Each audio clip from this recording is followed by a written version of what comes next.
26 मार्च साल 1977।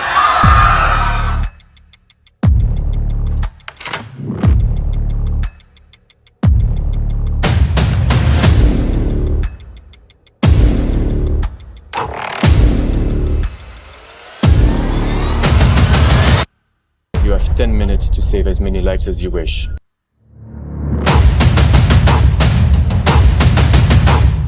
Isn't it clear then? What do you say? Isn't it clear the Pan Am? Oh, yes.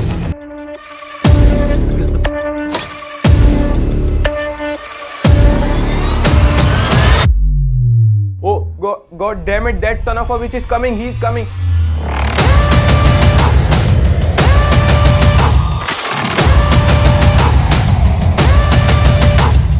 God damn, that son of a bitch is coming straight at us!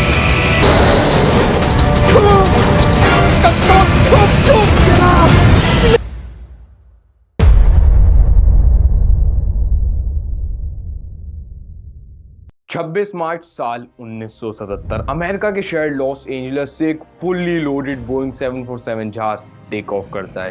ये जहाज Kanheri island के capital लास पाल्मास जा रहा है। इस जहाज में ज़्यादातर बूढ़े रिटायर्ड लोग सवार हैं जो अपनी रिटायरमेंट एंजॉय करने लास पाल्मास जा रहे हैं और वहाँ इनका इंतज़ार एक जायंट क्रूज शिप भी कर रहा है। फ्लाइट के पायलट्स की बात की जाए तो एक तरफ है हमारे पास 56 साल कैप्टन विक्टर गर्ब, जिनके साथ फर्स्ट ऑफिसर रॉबर्ट ब्रैग और फ्लाइट इंजीनियर जॉर्ज बॉन्स भी मौजूद हैं। सुबह के ठीक 9 बजे कहानी में एंट्री होती है हमारे दूसरे प्लेन की। यह है एक और बोइंग 747 जहाज जिसने एम्स्टर्डम से उड़ान भरी है और अभी अपने साथ 234 पैसेंजर्स और 12 क्रू मेंबर्स को लेकर अपनी मंजिल लास पाल्मास की तरफ बढ़ रहा है। लेकिन इसे वहाँ लैंड करने के बाद नए पैसेंजर्स को लेना है और दोबारा एम्स्टर्डम लौटना है, तो ये काफ़ी ज़्यादा लंबी फ्लाइट होने वाली है। इस जहाज़ को 50 साल कैप्टन जेकब वन जेंटन उड़ा रहे हैं, जिनके साथ फर्स्ट ऑफिसर क्लास न्यूज और फ्लाइट इंजीनियर विलियम शर्डर भी मौजूद हैं। दोनों जहाज लास पाल्मास की तरफ बढ़ रहे हैं। पैसेंजर्स बहुत ही ज़्यादा खुश हैं, लेकिन अफसोस कि इनकी ये खुशी चंद ही लम्हों में मौत की तारीकी में बदल जाने वाली है। दोपहर की कड़कती हुई धूप में दो नौजवान आदमी लास पाल्मास एयरपोर्ट की टर्मिनल बिल्डिंग में दाखिल होते हैं। ये टर्मिनल बिल्डिंग में मौजूद एक फ्लावर शॉप पे जाते हैं जो कि चेक इन डेस्क के काफ़ी ज़्यादा करीब है। कुछ देर इधर ही खड़े रहने के बाद ये तेज़ी से एयरपोर्ट से बाहर आ जाते हैं, लेकिन ये टर्मिनल बिल्डिंग में कुछ छोड़ आए हैं। यह है एक बैग जिसमें से हल्की सी एक आवाज़ आ रही है, टिक टिक टिक। तो आप वीडियो को ज़रा यहीं पॉज करो और गैस करो कि किस चीज़ की आवाज़ हो सकती है। काफ़ी ज़्यादा इजी गैस है, तो जल्दी से जाके कमेंट करो। दोपहर के ठीक 1 बजे चेक इन डेस्क पर मौजूद क्लर्क को एक कॉल आती है। कॉल करने वाले आदमी का ये कहना है कि वो MPAIAC के ग्रुप की तरफ से बोल रहा है और उन्होंने टर्मिनल बिल्डिंग में बॉम्ब्स प्लांट कर दिए और उनके पास सिर्फ 15 मिनट हैं बिल्डिंग को खाली करने के लिए। ये सुनना ही था कि पूरे एयरपोर्ट पे एक अफरा तफरी सी मच जाती है और ठीक 15 मिनट बाद बॉम्ब एक जोरदार धमाके के साथ ब्लास्ट हो जाता है।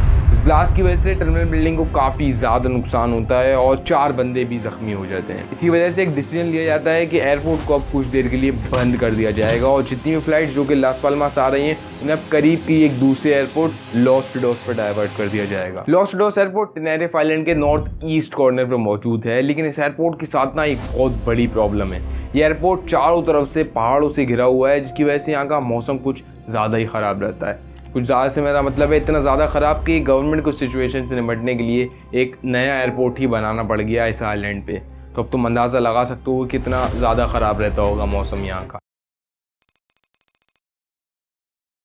दोनों जहाज सेफली लॉस टिडोस एयरपोर्ट पर लैंड कर चुके हैं। लैंड होने की कुछ ही देर बाद KLM के पायलट्स अपने सारे पैसेंजर्स को एयरपोर्ट के टर्मिनल बिल्डिंग में भेज देते हैं ताकि वो वहाँ थोड़ा रेस्ट वगैरह कर लें। पैन एम के पायलट्स भी सेम यही चीज़ करने की कोशिश करते हैं, लेकिन एयरपोर्ट पे ऑलरेडी काफ़ी ज़्यादा रश होता है तो उन्हें इसकी परमिशन नहीं मिलती। फिर भी इसके बावजूद पैन एम में एनवायरनमेंट काफ़ी ज़्यादा रिलैक्स है। पायलट्स अपने पैसेंजर्स के साथ हंसी मजाक कर रहे हैं, उन्हें अपना कॉकपिट दिखा रहे हैं, तो ओवरऑल माहौल काफ़ी ज़्यादा चिल है। जबकि इसकी दूसरी ही तरफ KLM की बात की जाए तो यहाँ का एनवायरनमेंट काफ़ी ज़्यादा एंशियस है। पायलट्स डच एयरलाइंस के टाइम लिमिटेशंस में हुए रीसेंट चेंजेस की बात कर रहे हैं। ये टाइम लिमिटेशंस बेसिकली एक स्पेसिफिक टाइम ड्यूरेशन होता है जो कि पायलट्स को दे दिया जाता है कि भाई तुम दिन में सिर्फ इतने ही घंटे काम कर सकते हो, और अगर कोई ऐसा पायलट्स इन टाइम लिमिटेशंस को अवॉइड करता है तो उसे भारी फाइन भी हो सकता है या फिर जेल भी हो सकती है। तो अब KLM के पायलट्स को इस बात की फिक्र है कि अगर लॉस टिडोस एयरपोर्ट का ये डिले ज़्यादा लंबा हुआ तो उनके पास सिर्फ 2 ही ऑप्शंस रह जाएंगे। ऑप्शन नंबर 1, आज की रात लॉस एंजेलिस एयरपोर्ट पर ही स्टे करें, या फिर option number 2, Los Angeles airport का ये डिले ख़त्म होने के बाद अपना बाकी का सफ़र इतनी ज़्यादा तेज़ी से कवर करें कि अपने टाइम लिमिटेशन में रहते हुए आज ही एम्स्टर्डम भी लौट जाएं। एंड गेस व्हाट, पायलट्स यहाँ सेकंड ऑप्शन को चूज़ करते हैं। तो अब क्योंकि सेकंड ऑप्शन चूज़ कर ही लिया तो पायलट्स अब अपनी पूरी कोशिश में लग जाते हैं कि वो टाइम को बिल्कुल भी वेस्ट ना होने दें और वो इस डिले के टाइम को भी प्रॉपर तरीके से यूटिलाइज करने में लग जाते हैं। इसी कोशिश में कैप्टन विंसेंटन को एक आइडिया आता है। आइडिया ये है कि प्लेन की रीफ्यूलिंग कर ली जाए। वो सोचते हैं कि रीफ्यूलिंग जो हमें आगे जाके लास पाल्मास में भी करनी है तो क्यों ना इधर ही कर लें। इससे एक तो हमारा टाइम भी सेव हो जाएगा, दूसरा फिर हमें ज़्यादा देर लास पाल्मास, जहाँ की हालत पहले ही काफ़ी ज़्यादा ख़राब है, वहाँ ज़्यादा देर रुकना भी नहीं पड़ेगा। रीफ्यूलिंग स्टार्ट हुए भी कुछ ही देर गुजरती है कि दोनों प्लेन्स को लास पाल्मास एयरपोर्ट की रीओपनिंग का मैसेज मिल जाता है और unfortunately at the same time airport का मौसम बदलना शुरू हो गया है। घने बादलों और फॉग ने एयरपोर्ट को चारों तरफ से घेरना शुरू कर दिया और मिनट बाय मिनट विजिबिलिटी तेज़ी से गिरती चली जा रही है। दोनों जहाज अब बिल्कुल रेडी हैं टेक ऑफ के लिए और इसी वक्त कहानी में एंट्री होती है हमारे third most important character air traffic controller यानी ATC की। ATC रेडियो पर आता है और KLM को टैक्सी क्लियरेंस देता है। KLM 4805, you are clear to enter runway 12, taxi to the end of the runway, make a 180 degree turn and hold your position। Taxi clearance मिलते ही KLM रनवे पे move करना शुरू कर देता है और ATC कुछ देर बाद दोबारा रेडियो पर आता है, लेकिन इस बार वो पैन एम को क्लियरेंस देता है। Pan Am 1736, you are clear to enter runway 12, taxiing down the runway and exit from the third exit to your left। Clearance मिलते ही पैन एम रनवे पे मूव करना शुरू कर देता है, लेकिन यहाँ थोड़ी सी कंफ्यूजन है। पायलट सही तरीके से समझ नहीं पाए कि उन्हें फर्स्ट एग्जिट बोला गया है या थर्ड एग्जिट बोला गया है, लेकिन ये चीज़ काफ़ी ज़्यादा नॉर्मल है क्योंकि वर्ड फर्स्ट और थर्ड काफ़ी ज़्यादा ना सिमिलर साउंड करते हैं, तो ये कोई बहुत बड़ी प्रॉब्लम नहीं है। कुछ देर आपस में ही डिस्कस करने के बाद फर्स्ट ऑफिसर ATC से पूछते हैं, Would you confirm that you want the Clipper 176 to turn left at the third intersection? The third one, sir. 1, 2, 3, third one. Okay, thank you। अब इस पॉइंट पर एयरपोर्ट का मौसम कुछ ज़्यादा ही ख़राब हो चुका था। कुछ आई विटनेस का तो ये भी दावा है कि इस वक्त रनवे की विजिबिलिटी अराउंड 100 मीटर के आसपास की ही थी। इसी ख़राब विजिबिलिटी के चलते हुए पैन एम जो थर्ड एग्जिट की तलाश में आगे बढ़ रहा था वो इसे मिस कर जाता है और अब आगे फोर्थ की तरफ बढ़ने लगता है। पैन एम से 2000 मीटर दूर KLM अपना 180 डिग्री का टर्न कंप्लीट कर लेता है। टर्न कंप्लीट करते ही कैप्टन विंसेंटन प्लेन के थर्स्ट लेवल्स को बढ़ाने लगते हैं। फर्स्ट ऑफिसर फौरन चिल्लाते हैं कि रुको, अभी हमारे पास टेक ऑफ क्लियरेंस नहीं है। कैप्टन विंसेंटन फर्स्ट ऑफिसर को घूरते हुए देखते हैं और कहते हैं, मुझे मालूम है, अच्छा चलो मांगो क्लियरेंस। फर्स्ट ऑफिसर जल्दबाजी में ATC से बोलते हैं, KLM 4805 is now ready for takeoff and we are waiting for our ATC clearance। KLM 8705, you are clear to the Papa Beacon, climb and maintain flight level 90, right turn after takeoff, proceed with heading 040 until intercepting the 325 radial from Las Palmas VOR।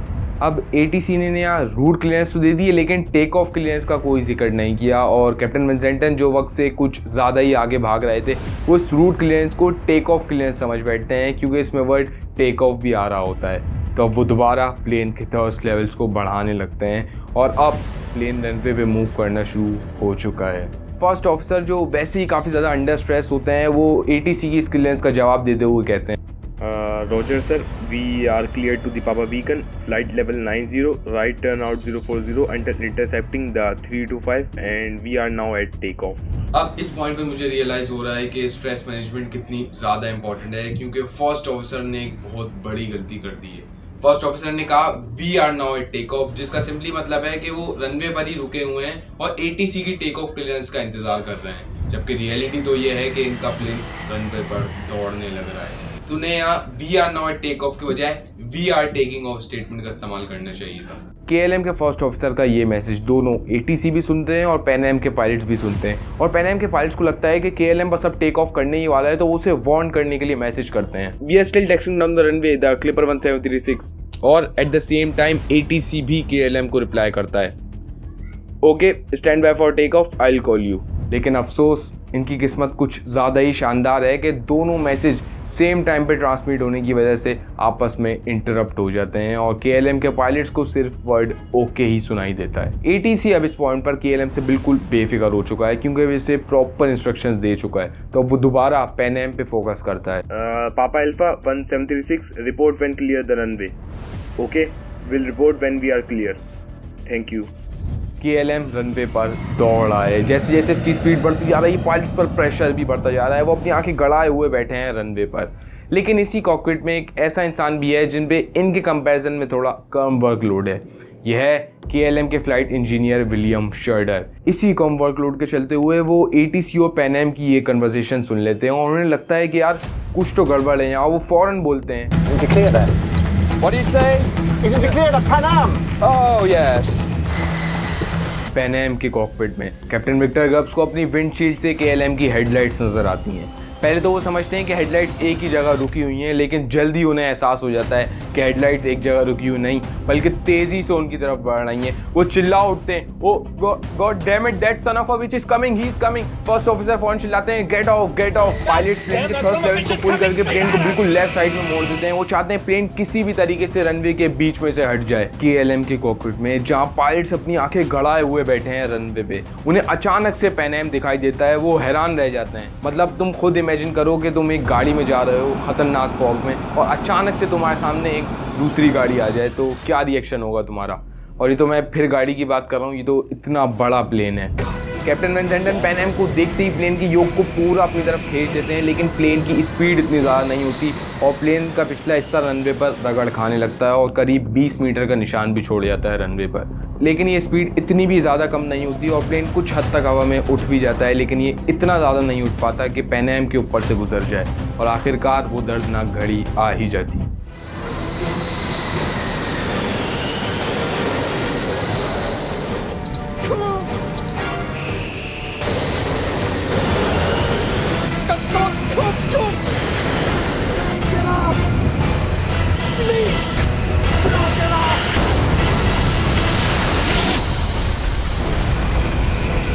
KLM Pan Am को चीरता हुआ आगे की तरफ बढ़ता है और करीब 150 metre तक हवा में रहने के बाद एक जोरदार धमाके के साथ जमीन से जा टकराता है। जमीन से टकराते ही इसमें एक भयानक आग भड़क उठती है और 248 लोग जो इसमें मौजूद होते हैं उसी वक्त अपनी जान गंवा देते हैं। KLM से चंद ही मीटर पीछे पैन एम की बात की जाए तो इसमें भी मोस्टली लोग उसी वक्त अपनी जान गंवा देते हैं, लेकिन जो चंद लोग इस कॉलिजन को सर्वाइव करने में कामयाब होते हैं वो समझ ही नहीं पाते कि आखिर ये हुआ क्या है और वो इस कॉलिजन की वजह से जो प्लेन की बॉडी में होल्स हुए होते हैं वो उससे एस्केप करना शुरू कर देते हैं। रनवे से दूर ATC टावर में ऑफिसर्स को ये तो पता चल जाता है कि कोई बड़ा एक्सीडेंट हुआ है, लेकिन उन्हें इतनी सी भी हिंट नहीं होती कि ये दोनों प्लेन्स आपस में टकरा गए हैं। वो फौरन इमरजेंसी अलार्म का बटन दबाते हैं और फायर रेस्क्यू की टीम रनवे की तरफ दौड़ लगाती है। पहले तो ये KLM की तरफ पहुंचते हैं और कुछ देर इधर ही आग बुझाने के बाद इन्हें थोड़ी ही दूर एक और आग भड़कती हुई नजर आती है।